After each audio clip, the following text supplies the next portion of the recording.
Hello parents, I am Mrs. Paige Heath. I am the first grade teacher at Capitol Hill Academy this year. Some of you are familiar with me. I've taught some of your older children in the past. Also, last year I taught phonics in first grade and I was the aide in the kindergarten math class. So any of your children who had Miss Hannah last year saw me each day for math.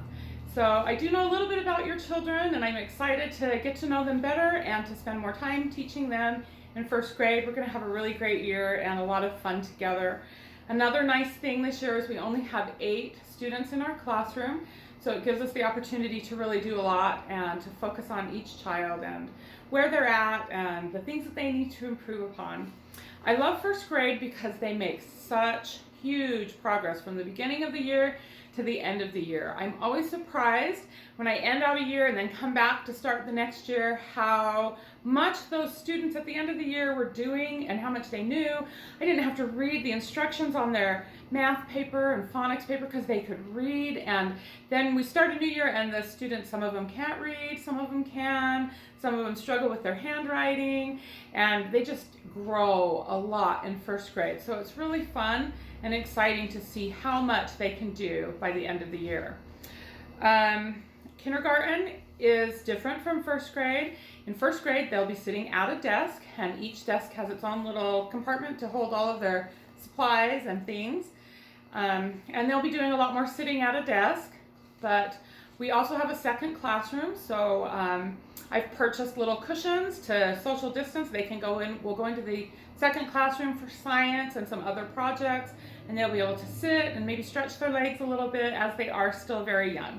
So we're still mindful of them and how young they are, but they can really do a lot, and they're going to grow up a lot in first grade. Our routine will be each morning they'll come into our classroom. We'll have hooks in our classroom so they can just bring their coats and their bags with them, and we'll just hang them right up and get started with a prayer, the pledge, and some sort of recitation, whether it's the preamble, maybe a patriotic song, the Gettysburg Address, other things that we're learning together in the school. We'll just spend the first few minutes doing that and starting our day off strong.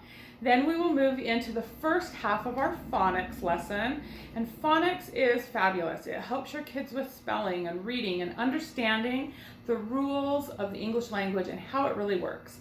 So we'll be going through the history of the English language, many rules, many interesting things, why things are this way, why we pronounce letters this way and that way. And so we'll begin with our rote memorization, working on flashcards and reviewing all of the rules that we've learned at the beginning of the day. And then at 8:30, from 8:30 to 9:30, we'll move into math, and we'll be doing Saxon math. And we are in Math 2, which is second grade math. So it's really challenging and great, and we'll be learning a lot of new things.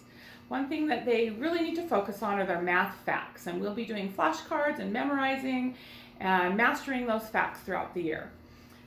Following math, we will go outside for recess and get a little fresh air, be able to move our bodies a little bit, exercise a bit, and we've got some fun games and activities planned for them so that we can be doing things together and yet staying apart and still getting that exercise and movement that the kids need. And then we'll come in for a little snack, and I will read to them. And for their snack, they will not be sharing with their neighbors, so have them make sure they pick something that they enjoy and that will fill them up until lunchtime. And they are responsible to bring a snack every day. I will not be providing extra snacks for kids who forget, and so they'll learn really quick not to forget that snack in their backpack. And they may bring a water bottle to school each day, and they can keep that at their desk so that they can have a drink whenever they need it. Following recess and snack and reading, we will move into the second part of our phonics, where we will do a new learning concept each day and then a worksheet. They will complete the front side of the worksheet in class and then bring the back side home each day. Same with math. They'll complete the front side of their math worksheet in class and bring the back side home. The last hour of the day, we will be doing science. We have some really great science units. We're going to be doing a unit on plants, one on shadows and light, one on matter. one on simple machines, force and motion. We have a pond study unit, a water unit. So we've got lots of really great fun activities with our science learning. And then on Monday and Wednesday, we will be doing history. And in first grade, we do a U.S. history, introduction to the founding of our country, and great things about our beautiful country that we live in. And that's the first half of the year. And then the second half of the year, we explore, I think they call it My Beautiful World. And we take a look at different countries throughout the world and talk about cultures and things that they do in those countries and the languages that they speak. And we just have a lot of fun. And with those, we do a lot of crafts and activities and art. So they get a lot of hands-on things in both science and history. I think they're going to love it.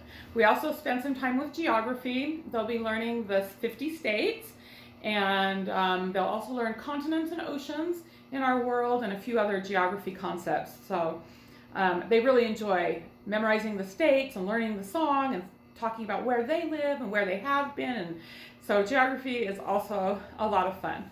We also will have art on Fridays. Not every Friday, but a lot of Fridays we will do art, and we'll talk about some of the masters and some of the great composers and listen to a lot of great classical music as we work on our projects and do our work in our classroom. So I hope that they'll have a real well-rounded learning experience and a lot of fun as we go through all of these subjects. We also will have a weekly memorization piece. They will memorize a poem, and on Fridays they will recite that poem out loud to the class. Some weeks we'll have a little bit longer poem, so we may stretch it for a week or two. But most of the poems they can get in a week. I will send a copy of the poem home each Monday, and they can practice it at home, and we will practice it each day at school. As far as homework, I mentioned the phonics and math worksheet they'll bring home every Monday through Thursday. They will also have spelling practice activity where they'll practice their spelling list.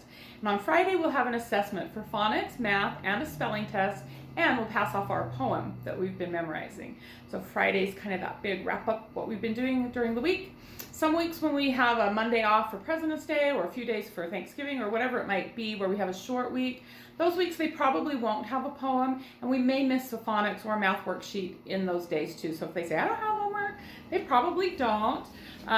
We'll take a few days to reinforce some concepts, play some games, and read maybe some fun stories and do some extra things to kind of get back into that weekly schedule where we have Monday through Friday set work, and then Monday through Thursday set work, and then Friday are assessments. And so most weekends they won't have homework other than reading, and I request that they read every day for at least 15 minutes.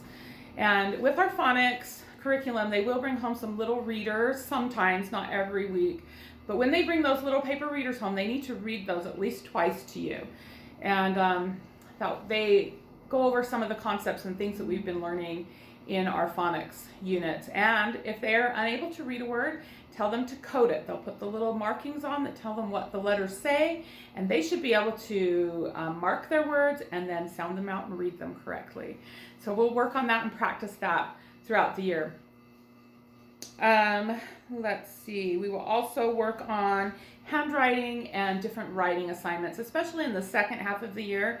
They should be able to write great sentences, even a paragraph, and tell about their opinion or what they observed in a story that we've read or in science or history. And so they should come out of first grade being able to write good, complete sentences and having some grammar background, great phonics and reading, and having their addition and subtraction, math facts, and we'll even move into multiplication in first grade. So there's a lot this year, and they will learn a lot, and we're going to have a lot of fun doing it.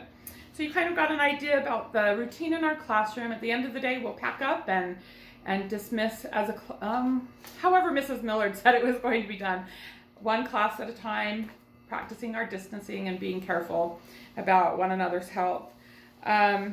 There's a few extra things that we will do. We're going to have what we call Think Out of the Box Thursday. I'll allow the children to bring show and tell probably on Monday, but only every other week. So I'll send home a note about that after the first week of school. We plan to have Flashlight Friday probably once a week, and I thought it would be really great since we don't have windows in our classroom. We do have a couple skylights, so it won't be completely dark, but we can lower our lights and do some real fun reading games and projects with our flashlights. So if you have a small flashlight at home, it's not on the supply list, but if you have one that your child can use that you can send that they can keep in their desk, that would be super.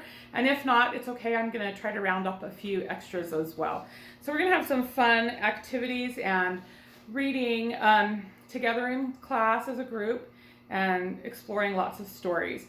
Their home reading, they'll also have a reading chart that they'll bring home each week and bring it back to school every Friday so I can check off that they've been doing their reading. And we'll work on some sort of reading incentive in the class every month. So for instance, this month we have a bulletin board that says Smart Cookies Read, and it has a pan of cookies and a spatula, and each time they bring back their reading chart, we'll add a cookie with their name on the bulletin board, and when they have 5 or whatever we decide we're going to work for, then we'll have some sort of a fun reward in our class together for all of the great reading.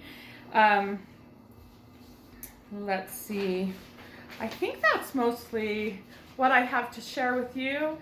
We'll be busy, working hard, and having a lot of fun in first grade.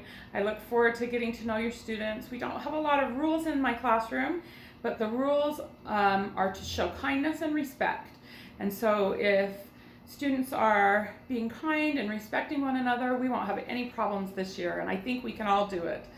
I'm excited to learn together and get to know each of your children better and have a really great year. Please join me for the Zoom conference at 7:30. It'll just be a half an hour long from 7:30 to 8. If you have any questions for me or want to discuss anything about first grade this year, some of you have had me as a teacher for your older children, and maybe you don't have any questions or concerns, and it's okay if you don't want to join in on the Zoom, but if you do have questions or want to know about anything that will be happening in first grade, please join me at 7:30. Thanks. We'll see you soon.